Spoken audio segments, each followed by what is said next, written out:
18 de abril. Hoy celebramos a San Francisco Solano, el taumaturgo del Nuevo Mundo.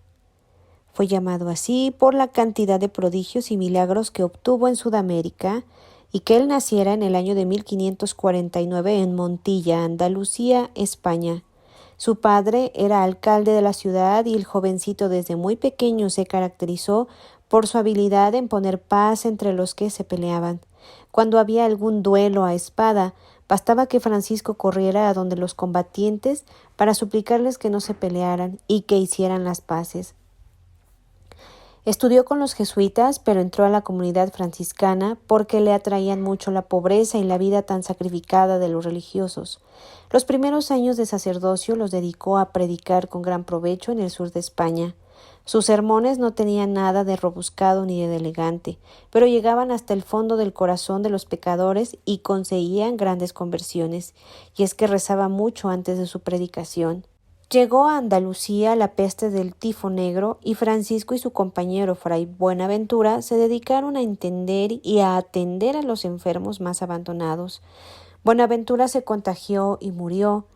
Luego se contagió también Francisco y creyó que ya le había llegado la hora de partir para la eternidad, pero luego, de la manera más inesperada, quedó curado.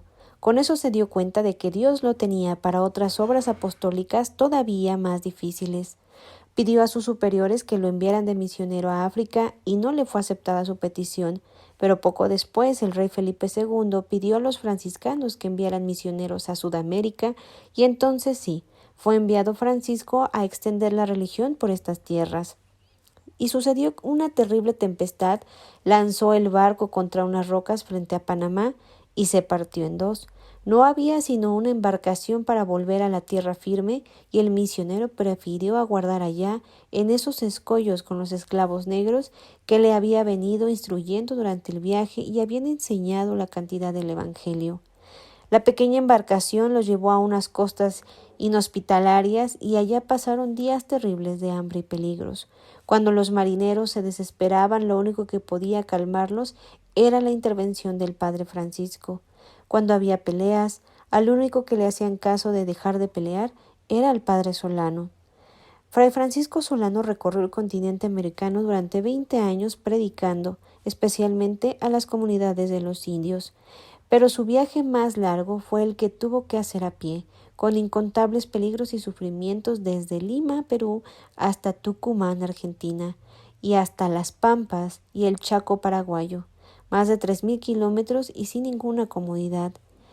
Fray Francisco llegaba a las tribus más guerreras e indómitas, y aunque al principio lo recibían al son de batalla, después de predicarles por unos minutos, con un crucifijo en la mano, conseguía que todos empezaran a escucharle con un corazón dócil y que se hicieran bautizar por centenares y millones.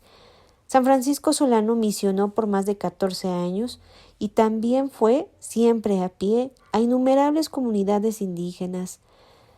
A imitación de su patrono San Francisco de Asís, el padre Solano sentía un gran cariño por los animalitos. Las aves le rodeaban muy frecuentemente y luego a una voz solían por los aires revoloteando y acompañarlo durante sus largos viajes.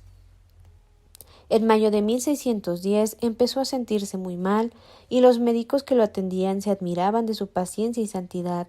El 14 de julio una bandada de pajaritos entró cantando a su habitación y el padre Francisco exclamó: «Que Dios sea glorificado», y expiró. Desde lejos la gente vio una rara iluminación en su habitación durante toda la noche. San Francisco Solano pídele a Dios muchas bendiciones para América Latina, pero también por todas las comunidades que hoy sufren por la falta del Evangelio. San Francisco Solano ruega por nosotros.